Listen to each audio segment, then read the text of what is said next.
तो जय श्री राम। अभी हम मधुबन में ही हैं। मौन साधना समाप्त हो जाने के बाद थोड़ा स्वास्थ्य गड़बड़ हो गया था, तो इसलिए यहाँ पर अभी रुके हुए हैं। 2-3 दिनों में निकलने वाले हैं।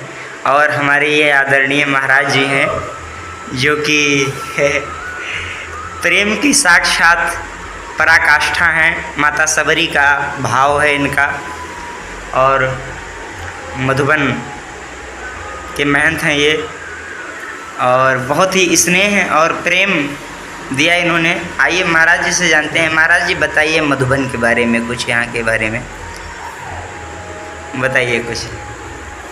ये आश्रम बहुत पहले के फलारी बाबा यहाँ रहते थे। अब बहुत बिहार के रहने वाले थे। फलारी बाबा यहाँ आए बहुत दिन पहले, आज 7 साल पहले। यहाँ आने के बाद जब उस समय जब दिल्ली में दंगा चल रहा था, इंदिरा गांधी जब ब्रिटिश गोली चलवाई थी, उसी समय सब महात्मा लोग उधर से जेल से छूटकर भाग कर इधर आए प्रांगण में। यही प्रांगण में किष्किंधा क्षेत्र में आए बाबा, यही रहने लगे। रहते हैं हनुमान जी का स्थान पहले था, मंदिर हनुमान जी का। उस समय यहाँ कुछ नहीं था, हनुमान जी की केवल मूर्ति था। बाबा ऊपर गुफा में रहते थे और वहीं से पूजा पाठ आकर करते थे। इसके बाद जिस गुफा में मैं रहता था उसी गुफा में रहते थे। जी जी महाराज जी, जिस गुफा में आप साधना किए 21 दिन, वही गुफा में बाबा रहते थे। दूसरा बार है जो पहला साधना महाराज जी किए थे, दूसरा साधना वहाँ आप जैसा महात्मा आकर कर शुद्धि कर दिए, तो बाबा का गुफा, बाबा का भी आप मान बढ़ा दिए। बहुत खुशी का बात है कि हमारा भी प्रांगण में आकर मधुबन का नाम रोशन कर दिए, फलारी बाबा का। हाँ महाराज जी, हमारा एक बहुत खुशी हुआ कि फलारी बाबा का नाम इतना रोशन कर दिए कि हम ऐसा चमत्कार नहीं देखे थे कि जो ऐसा महात्मा अभी तक हम को भी 12 साल हो 14 साल हो गया यहाँ रहते हुए, लेकिन ऐसा महात्मा हमारे पास कोई नहीं आया मधुबन में जो ये गुफा में रहकर इतना तो साधना कर सकते। महाराज जी आप जैसे यहाँ रहते हैं, तो अभी यहाँ पर हर प्रकार के स्नेह और प्रेम मिलता है, और कभी यहाँ से कभी कोई भूखा पेट कभी खाली 24 घंटा देख रहे हैं लोग जी। यहाँ भंडारा चलता रहता है। कोई अतिथि कितना समय यहाँ सेवा देते हुए हो गए महाराज आपको? यहाँ 14 साल हो गया। 14 साल। महाराज जी का हमारा तो 7 साल हो गया। शरीर पूरा हुआ 17 में, शरीर पूरा हुआ था फलारी बाबा का जी। इसके बाद में फलारी बाबा तो 7 साल अन्न नहीं खाए थे, फलार पर रहते थे जी। इसके बाद 2017 में 2017 में शरीर पूरा हुआ महाराज जी का। उस समय से हम भी फलार, हम 7 साल हो गया आज फलारी पर रहते हैं जी। हाँ महाराज, हम नहीं खाते हैं तेल मसाला ये सब नहीं खाते हैं, फले फूल दूध। अच्छा महाराज जी, आपकी दृष्टि में भगवान को पाने का सबसे सरल मार्ग क्या है? प्रेम भाव विचार जी जी महाराज। सबसे प्रेम करो, भाव रखो जी। साधु संत गौ ब्राह्मण सबसे विभिन्न रखो, यही भाव है, इसमें भगवान है। समाज को एक समाज सब में राम जान, हम में तुम में खड़क, हम में सब में भगवान के बात जाने। सिया राम में सब जग जानी कर नाम जो सब में भगवान। आप एक संदेश क्या देना चाहेंगे समाज को? ये संदेश देना चाहेंगे कि यही हमारा धर्म है, सबको बढ़ाओ, सबको से प्रेम करो, सबसे विचार में रखो। माता पिता भाई बंधु गौ ब्राह्मण सबसे मिलकर रहो, किसी से विदेह मत करो, सब यही शांति है महाराज जी जी महाराज। यानी कि अगर किसी के अंदर सबके अंदर भगवान राम माता सीता के दर्शन किया जाए। हाँ जी, सब में है, सब में है। हाँ हम सब में है महाराज जी। हाँ प्रहलाद देख रहे हैं, वहाँ दिखा दिया है, मतलब बता दिया भगवान वहाँ है जी महाराज। बात है, सब में है, हम में तुम्हें खड़क काम में सब में है जी। हाँ देख सकते हैं। बिल्कुल, बहुत ही अच्छा लगा महाराज जी, आपने बहुत ही अच्छा मार्गदर्शन दिया। और महाराज जी का ये भाव है, हमको तो एक खुशी हुआ महाराज कि आप जैसा महात्मा यहाँ 14 साल हमारा हो गया, कोई नहीं आया था जो गुफा में रहने वाला था। यही आप आए कि हम मान रहे कि कलयुग में भी महात्मा लोग हमारे सत्य हैं। नहीं तो गुफा में रहने वाला कौन है महाराज? जहाँ भालू जाता है, सीता जाता है, सांप बिच्छी सब जाते हैं। हम लोग दिन के नहीं रह सकते हैं, हमारा 12 साल हो गया यहाँ, लेकिन हम दिन के जाते हैं दर्शन करने महाराज जी के गुफा में, लेकिन वहाँ रह नहीं पाते हैं। हम भी यहाँ रह रहे हैं, लेकिन हम नहीं रह पा रहे हैं। लेकिन महाराज जी हमारे 21 दिन के साधना में गुफा को स्वर्ग बना दिए। जब पहले तो स्वर्ग फलारी बाबा का था, तो में दूसरा जो हवन हो रहा था, फिर इसमें एक बाबा हवन में और धूप डाल दिए, लग गया बहुत सुंदर बाबा जी, बहुत ही आनंद आया बाबा जी के श्री चरणों के सानिध्य में। और बहुत ही प्रेम। और एक संत को आप देख सकते हैं, संत का मतलब होता है संत हृदय नवनीत समाना। जिसका हृदय मक्खन के समान होता है वही संत होता है। तो संत को आप देख सकते हैं। संत को अगर अनुभव करना चाहते हैं तो आप अनुभव, एक संत के दर्शन करना चाहते हैं अगर आप कैसे असली, तो आप मधुबन आ जाइए। और कोई भगत को बुलाइए, पूरा विश्व का में आदमी आते हैं यहाँ पर। जो ना हो सीता सुधी पाई मधुबन के फल से कहीं न खाई। यहाँ पर किष्किंधा क्षेत्र का ये मधुबन अति प्रसिद्ध है। और ये सुग्रीव की वाटिका हुआ करती थी मधुबन।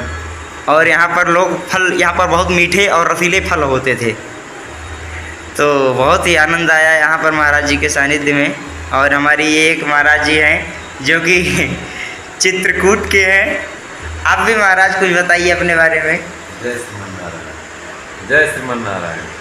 जय श्रीमन्नारायण। मनुष्य को साधु का संग करना चाहिए।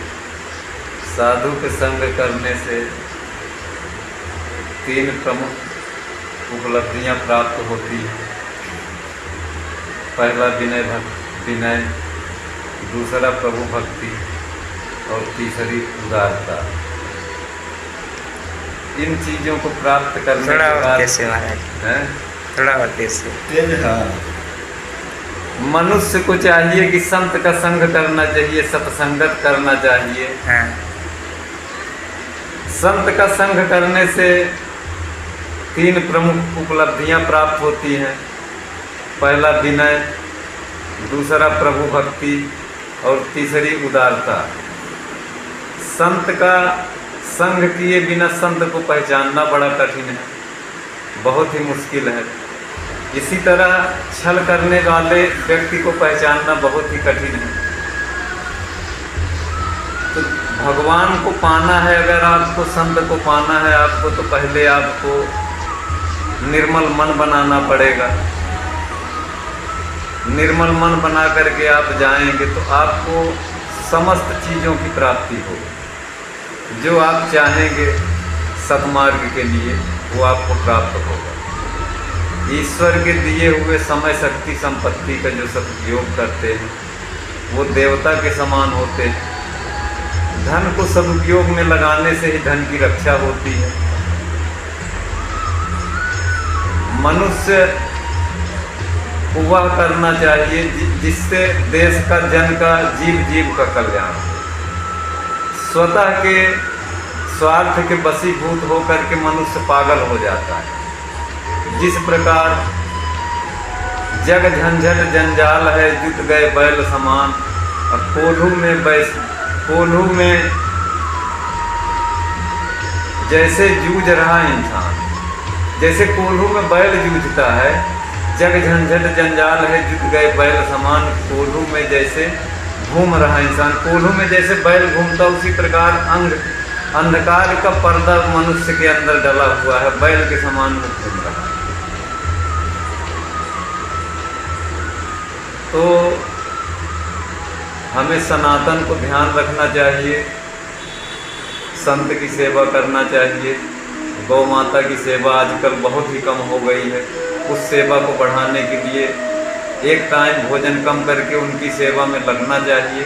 इससे मनुष्य का जीवन कृतार्थ और धन्य होगा। जिस प्रकार जननी जन कर दूध पिलाती, केवल साल छमाही भर, गो माता पर सुधा पिला कर रक्षा करती जीवन भर। तो हमारे माता की भी माता गौ माता है। हमारी माता हमको साल 6 महीने, 1.5 साल, 2 साल दूध पिलाएगी, और गाय माता अपनी सुधा, अपना दूध पिलाकर हमारे जीवन भर हमारे जीवन की रक्षा करती है। तो गौ माता की रक्षा करने के लिए एक टाइम को भोजन अगर हमें छोड़ना पड़े तो उसमें किसी प्रकार की हमें कोई कमी प्राप्त नहीं होगी, हर चीज़ से सुख ही प्राप्त होगा। जिस जीवन में संघर्ष न आए वो जीवन किस काम का है। मनुष्य जीवन अत्यधिक विलासी हो गया, ज्ञान मार्ग में पहुंचना बहुत ही कठिन हो गया है। कोई मनुष्य अच्छे कर्म करता है उसकी निंदा अवश्य होती है। निंदा से भय नहीं रखना चाहिए, संकोच नहीं करना चाहिए। जो जैसा सोचता है वैसा ही बन जाता है। तो मनुष्य को दिनचर्या में अपने ध्यान करना चाहिए। मनुष्य की दिनचर्या के लिए रात्रि के 4 पहर होते हैं।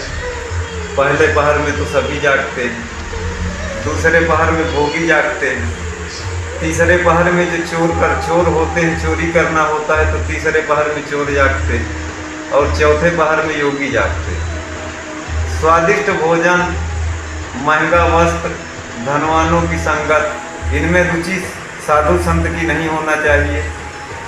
जो भी साधु संत इसमें रुचि रखते हैं तो उनको कम करना चाहिए। स्वादिष्ट भोजन जो है तो वो शुद्ध और सात्विक होना चाहिए स्वादिष्ट की जगह। वस्त्र का मतलब है आपका वस्त्र पुराना है, फटा हुआ है, गंदा नहीं होना चाहिए, उसको नित्य धोना चाहिए, वो भले फटा है। धनवानों की संगत के पीछे लगने से भजन कम होता है। उनको आशीर्वाद दे